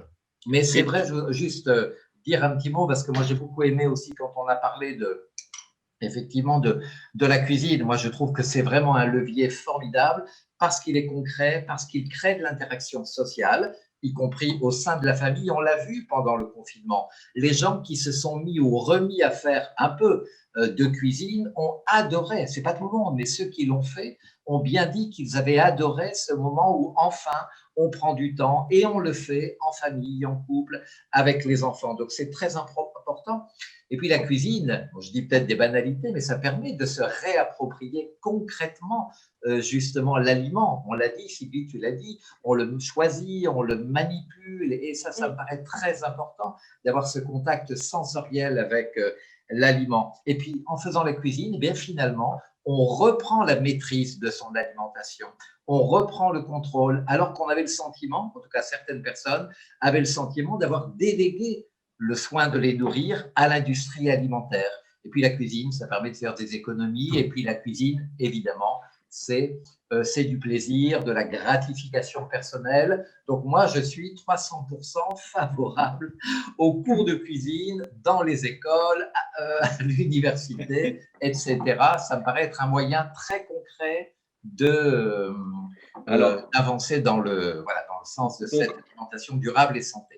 tu rejoins le propos de Marie, qui disait, mais en fait, on constate que les étudiants ne sont pas assez formés. Donc, on va demander à l'Éducation nationale de donner des cours de cuisine. Ah ouais. Ben oui, Marie, c'est aussi important que les cours. Ah ouais. Oui. Enfin, nous, quand on fait nos formations, Je par voulais exemple, juste dire un petit mot par rapport à cette Ah, question vas-y, de la vas-y. cuisine et des produits transformés. Non, Oui. pas de souci. Par rapport à cette question du fait maison et des produits transformés, c'est une question qui nous a beaucoup questionné justement dans la mise en place de notre programme, parce qu'on est intimement convaincu que la cuisine, voilà, ça apporte énormément pour se réapproprier son alimentation. Puis c'est vraiment un cercle vertueux, comme tu dis, Eric, quand on commence à s'intéresser aux aliments et pourquoi, enfin, qu'est-ce qui fait qu'ils ont du goût, parce qu'ils ont été cultivés dans le respect de la nature, etc. Donc c'est vraiment très, très vertueux. Mais ce qui nous a dérangé aussi, c'est qu'on peut vite tomber dans l'injonction de la cuisine et que voilà, ça pose pas mal de questions. Comme tu disais, Marie, les femmes sont plus concernées. Ça nécessite d'avoir du temps, aussi peut-être de l'argent. Et du coup, on a vraiment décidé de prendre ce sujet à bras-le-corps. On a fait une semaine dans le programme qui pose la question du fait maison versus transformé, comment je navigue entre les deux. Et on a vraiment essayé de montrer déjà quand on parle de transformer que tout n'est pas à mettre dans la même case.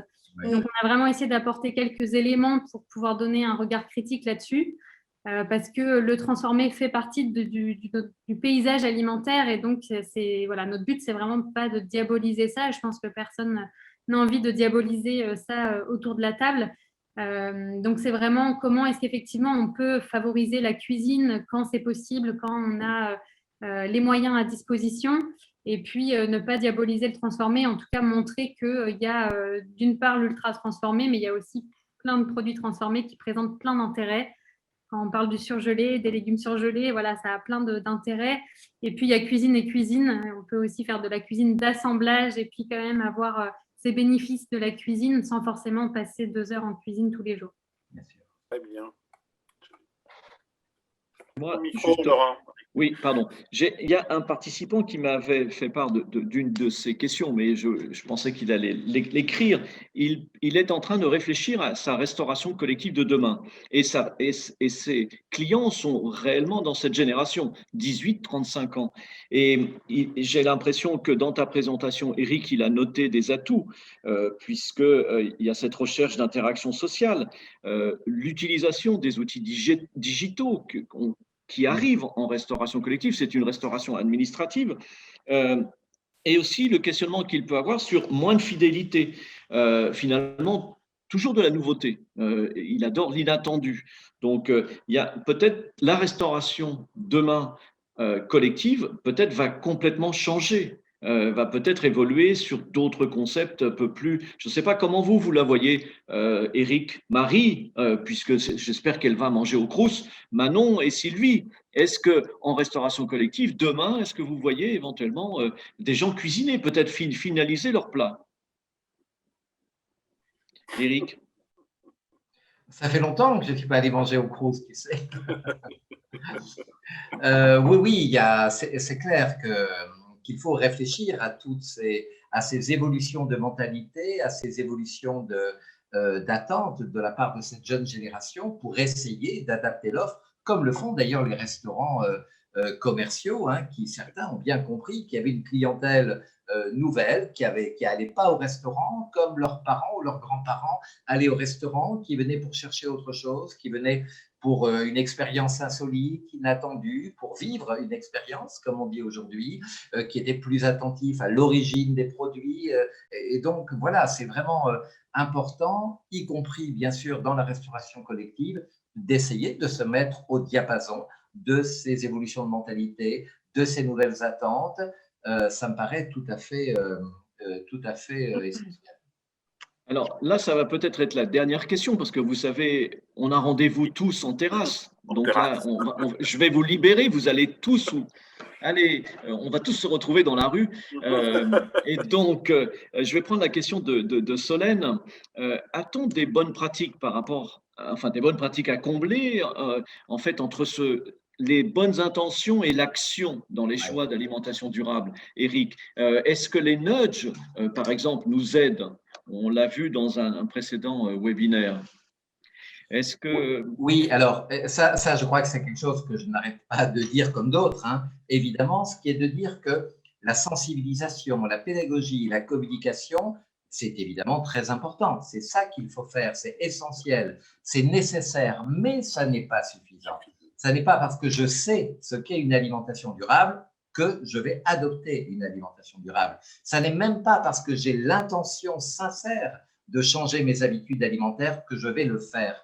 Parce que il n'y a pas que les connaissances, il n'y a pas que les bonnes résolutions, il y a aussi l'environnement dans lequel nous sommes. Il y a aussi notre personnalité, notre histoire personnelle, nos ressources personnelles, y compris financières. Et puis, il y a tout l'environnement dans lequel nous sommes plongés. Vous l'avez dit à plusieurs reprises, l'offre alimentaire, l'environnement informationnel, etc., etc. Et puis, il y a notre cerveau également qui nous fait aller vers le plus rapide, vers le plus simple, sans même que nous en ayons conscience. Voilà, donc il faut bien tenir compte de tout ça. Et donc, ce que je voulais dire, c'est qu'en fait, il faut, en plus de l'apport d'information, de sensibilisation, accompagner le changement. Et l'accompagner, c'est au travers des choses qui ont été évoquées, de manière extrêmement concrète, en permettant aux gens de se rencontrer, en permettant aux gens de mettre la main à la pâte, de trouver du plaisir à confectionner eux-mêmes des plats, à échanger avec d'autres. Voilà, faciliter, rendre le changement facile et donner envie, hein, finalement, de changer. Hein, donc, c'est pour ça que, encore une fois, l'apprentissage très concret de la cuisine, des ateliers gaspillage alimentaire en groupe, c'est quelque chose qui me paraît tout à fait important. En plus, évidemment, des informations qui pourront être diffusées à cette occasion d'ailleurs. C'est pour rebondir sur ce que dit Eric, il y a l'information et il y a l'expérience. Voilà. Et l'information est importante et indispensable, mais elle n'est pas suffisante. Il faut qu'on expérimente et qu'on puisse voir qu'on est capable de le faire, que c'est faisable et après qu'on l'adapte à nos contraintes, parce qu'on a tous des jeux de contraintes avec lesquels il faut qu'on fasse. Tout à l'heure, ça a été dit pour les étudiants, ils n'ont pas de cuisine. Donc, à un moment, on ne va pas leur demander de faire la cuisine alors qu'ils n'en ont pas. Donc, il faut trouver où on fait en sorte qu'ils aient accès à des cuisines, mais il y a des jeux de contraintes comme ça dans lequel tous les individus sont pris et qui fait que leur comportement, une fois qu'ils ont été mis en place, sont très difficiles à faire évoluer. Donc, il faut de l'expérience et pour ça, je vais revenir à l'éducation, à l'école. Il faut donner les outils le plus tôt possible pour que les comportements se construisent dans les jeux de contraintes qui vont apparaître au fur et à mesure de la vie. Donc, c'est pour ça que je pense que cette éducation à l'école, elle est primordiale. Je vais remercier tous nos invités. Alors, il y a quand même un certain nombre d'outils pour continuer ce débat, puisque donc Manon, bien sûr, nous irons retrouver ce magnifique travail sur votre réseau Instagram et la chaire en cas, on peut suivre sur votre site déjà. Marie, votre étude, on va en parler très prochainement dans notre actualité. J'espère demain, vous le verrez sur nos réseaux. Eric, tu as des ouvrages, toi, à conseiller. Tu as écrit des ouvrages? Alors moi, j'ai écrit pas mal, pas loin d'une vingtaine de livres, mais là, mais ça a été plutôt sur l'histoire de l'alimentation. Hein, c'est ça qui me passionne. Mais alors, juste petite parenthèse, c'est pas du tout pour faire de la publicité, mais par exemple, le dernier ouvrage que j'ai publié il y a quelques mois aux éditions Quae, c'est sur l'histoire des légumes. Et moi, je crois beaucoup que c'est très important de raconter aussi l'histoire des produits. Donc, on apporte une information, mais une information qui a du sens et qui montre que ces légumes que l'on connaît mal, eh bien, ils ont une histoire absolument passionnante à nous raconter. Ils ont été domestiqués par l'homme il y a des milliers d'années. Ils ont été transformés en des tas et des tas de variétés. Et je trouve qu'on nourrit également avec la culture, on le disait tout à l'heure, avec l'histoire des aliments. Ce sont des briques qui peuvent permettre aux gens, tout simplement, de se réapproprier leur alimentation. Et toi, Sylvie, alors, des ouvrages, enfin, tu as fait déjà tellement de choses, mais tu parlerais de quoi? On peut voir tes travaux. Enfin, c'est pas les miens, hein, Oui, c'est ceux de Pierre Chandon. Mais moi, je trouve, quelque chose alors qui est un gros mot, parce qu'on a parlé des nudges, mais il y a aussi le marketing social. Alors, et c'est en gros la méthodologie, ça n'a rien qu'à utiliser la chair au cas pour mettre en place son programme d'Instagram sur l'alimentation durable. Et c'est des grands principes comme ça qu'il faut auditer les attentes et les besoins des cibles. Donc, si j'ai un bouquin à conseiller, c'est comment monter des projets qui ont des chances d'être efficaces en utilisant ces méthodologies. Donc, c'est vraiment des grands principes. C'est Patricia Gurviez et Sandrine Raffin qui ont écrit ce livre. C'est, je crois, de mémoire, marketing social et nudge, enfin, ou dans l'autre sens, ou nudge et marketing social. Et c'est vraiment les grands principes pour aider les gens à changer de comportement en tenant compte de tout ce qu'on a dit. Voilà, si j'avais un… eh bien, merci beaucoup Sylvie pour cette référence que on ne manquera pas de noter. Oui. Et je vais donner en fait le mot de la fin à Manon, puisqu'elle mange pour le futur. On va boire pour le futur. C'est quoi la question, Laurent? Ben, comment est-ce qu'on termine là, hein? C'est quoi la fin? Puisque finalement, on va peut-être nous faire le prochain webinaire avec Thomas Pesquet dans l'espace, puisqu'il est maintenant l'ambassadeur de la FAO. Donc on voit bien l'importance de l'alimentation. Et puis voilà, demain, on mange quoi? Mais moi, je vais vous dire, demain, c'est dans une demi-heure, je suis à une terrasse de café. Voilà. Non, mais je pense que ce que disait Eric tout à l'heure sur le fait qu'il faut vraiment réussir à faciliter, parce que tant qu'on n'aura pas démontré que l'alimentation durable peut être aussi accessible, facile, gourmande que l'alimentation conventionnelle, on n'arrivera pas à faire évoluer les comportements alimentaires. Et puis l'alimentation de demain, je ne suis pas devine, mais en tout cas, c'est peut-être pas une alimentation aussi futuriste qu'on aimerait l'entendre dans les médias, et c'est peut-être justement redécouvrir le monde végétal, voilà, qui est très riche, avec des céréales, des légumineuses qui sont un peu absentes de notre répertoire alimentaire aujourd'hui. Et donc, voilà, c'est voir comment on peut les revaloriser avec des recettes de cuisine qui sont alléchantes. Et voilà, c'est à peu près tout. Eh bien, merci beaucoup. Merci à vous tous. C'était passionnant, c'était trop court. Très bien. Mais on vous souhaite une très belle soirée. Effectivement, Merci. profitez bien. Merci Il nous beaucoup. lâche, il nous laisse partir. Effectivement, il y a un couvre-feu à 21h, on nous le rappelle. Et heureusement j'ai un service de sécurité parmi nous, dans notre équipe. Les mots me manquent, vous voyez. Mais écoutez, j'étais ravi pour ce webinaire. Oui, François, à très bientôt. À très bientôt. Et, Merci à toutes et à tous. et le prochain webinaire, ce Merci, sera au tout revoir. autre chose. Ce sera au mois de juin, le 9 juin, ce sera sur ces questions pour récupérer les vieux équipements de cuisine, parce qu'il ne faut plus jeter maintenant. Voilà.